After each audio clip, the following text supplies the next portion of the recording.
اس لیے حضرات صحابہ کرام کے اپنے دل میں صحابہ کرام کے بارے میں اگر کوئی غلط بیانی کر رہا ہے تو اللہ کے نبی نے ارشاد فرمایا فَقُولُوا لَعْنَةُ اللَّهِ عَلَىٰ شَرِّكُمْ، اگر کوئی صحابہ کرام پہ کیچڑ اچھال رہا ہے، تم اس مجلس میں ہو، تم نے سنا ہے، تو اپنی زبان سے کہہ کر کے ہٹ جاؤ کہ اے کہنے والے، اے صحابہ کرام کو برا کہنے والے، اللہ کی لعنت ہو تیری شرارت پر، تیری سوچ پر، تیرے قلم پر، تیری زبان پر، اللہ کی لعنت ہو۔ صحابہ کرام کی وہ جماعت ہے جن کو اللہ نے پیغام دے دیا ہے اولئک ھم الراشدون، وہ لوگ رشد و ہدایت کے علم بردار ہیں۔ ہم اور آپ کون ہوتے جو صحابہ کرام کے سلسلے میں بدگمانی کر سکے، بد زبانی کر سکے؟ اللہ کے نبی کے صحابہ اگر نہ ہوتے تو قرآن ہم تک پہنچانے والا کوئی نہ ہوتا، اللہ کے نبی کے صحابی نہ ہوتے تو اللہ کے نبی کی زبان مبارک سے نکلے ہوئے کلمات کو ہم تک کون پہنچاتا؟ اس لیے ساری دنیا آج یہ باور کرانے کی کوشش کر رہی ہے کہ حضرات صحابہ کرام کو کم، ان کی ہمتوں اور ان کے مقام و مرتبے کو کم کر دیا جائے، مسلمانوں کی نگاہوں میں گھٹا دیا جائے، ختم کر دیا جائے۔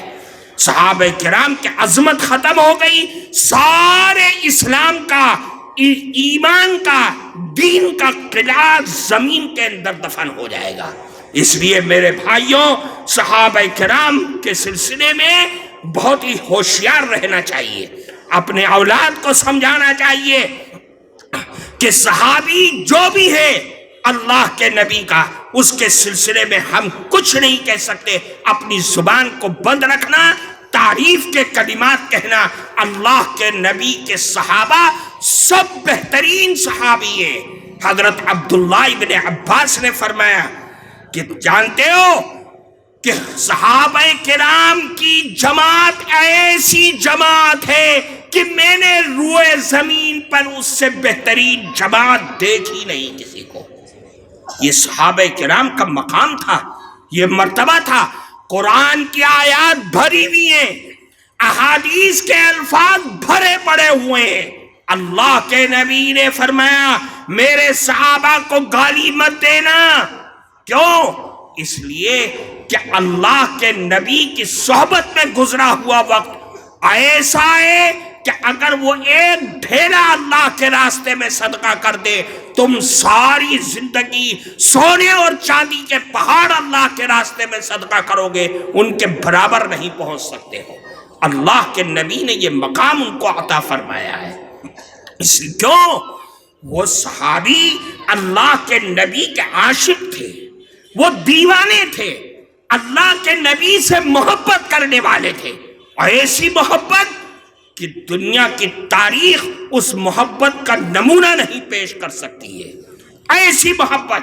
ایک صحابی اللہ کے نبی کے پاس آئے اور فرمایا کہ اللہ کے نبی، جب ہم دنیا میں یہاں پر ہیں اور ہمارے دل میں آگ لگتی ہے کہ ہم آپ کا دیدار کریں، آپ کو دیکھیں، جب خواہش ہوتی ہے اپنے گھر سے نکلتے ہیں، آپ کے گھر پر آتے ہیں اور آپ کا دیدار کرتے ہیں اپنی آنکھوں سے، ہمیں ہمارے دل کو سکون مل جاتا ہے۔ اے اللہ کے نبی، جب دنیا سے چلے جائیں گے، آپ کا مقام، آپ تو تمام نبیوں کے سردار ہیں، جنت کے اونچے مقام پر ہوں گے، ہم آپ کا دیدار کیسے کر سکیں گے؟ تو اللہ کے نبی خاموش ہو گئے اور فرمایا، تھوڑی دیر کے بعد جبرائیل امین تشریف لائے اور قرآن کی آیت اتاری۔ فرمایا اللہ نے قرآن میں فرمایا وَمَن يُطِعِ اللَّهَ وَالرَّسُولَ فَأُولَئِكَ مَعَ الَّذِينَ أَنْعَمَ اللَّهُ عَلَيْهِم مِّنَ النَّبِيِّينَ وَالصِّدِّيقِينَ وَالشُّهَدَاءِ وَالصَّالِحِينَ وَحَسُنَ أُولَئِكَ رَفِيقًا۔ جانتے ہو جنت میں اللہ کے نبی کی رفاقت، اللہ کے نبی کا قرب ملنے کے لیے ایک ہی راستہ ہے کہ اللہ اور اس کے نبی کی اطاعت اور فرما برداری کرو۔ اللہ کے نبی کی اطاعت تمہیں جنت میں اللہ کے نبی کا دیدار کرائے گی، ان کا قرب میسر کرائے گی۔ یہ قرآن کے الفاظ ہے، یہ قرآن کا حکم ہے۔ اللہ کے نبی کی اطاعت کرنے والے صحابہ کرام کو چین پڑ گیا، دل میں سکون آ گیا۔ ایک صحابی، ترمذی شریف کی روایت ہے، ایک صحابی آئے اور اللہ کے نبی سے فرمایا، دیکھو سنو، اللہ کے نبی سے فرمایا، یا رسول اللہ متی الساعہ، قیامت کب آئے گی؟ قیامت کب آئے گی؟ اللہ کے نبی نماز کے لیے جا رہے تھے، کوئی جواب نہیں دیا، نماز پڑھائی اور سلام پھیرا، پھر مقتدیوں کی طرف متوجہ ہو گئے۔ فرمایا این السائل، کہاں ہے سوال کرنے والا؟ کس نے سوال کیا تھا کہ قیامت کب آئے گی؟ صحابی کھڑے ہو گئے، اے اللہ کے نبی میں نے سوال کیا تھا۔ اچھا تم قیامت کے بارے میں پوچھتے ہو، ما اعددت لہا، یہ تو بتاؤ تم نے قیامت کے لیے تیاری کیا کر رکھی ہے؟ قیامت تو بڑا ہولناک منظر ہوگا اس کا، ہر آدمی اپنے گناہوں میں ڈوبا ہوگا، نفسا نفسی کا عالم ہوگا۔ تم نے قیامت کے دن کے لیے تیاری کیا کر رکھی ہے یہ بتاؤ۔ صحابی اللہ کے نبی کا میں نے فرمایا، ابھی کہا تھا ابرہا قلوبا واعمقہا علما واقلہا تکلفا، صحابی کے جو دل میں ہوتا تھا وہی زبان پر ہوتا تھا، یہ نہیں ہماری طرح کے دل میں کچھ ہے اور زبان پر کچھ رہے۔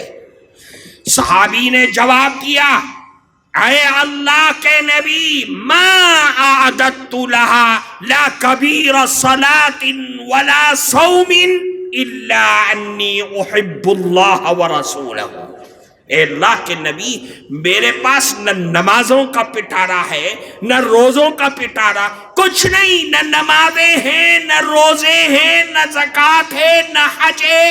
ہاں ایک چیز ہے میرے پاس، وہ یہ ہے کہ میں اللہ اور اس کے نبی سے بے پناہ محبت کرتا ہوں، اللہ اور اس کے نبی سے بے پناہ محبت کرتا ہوں۔ تو اللہ کے نبی نے کیا جواب دیا؟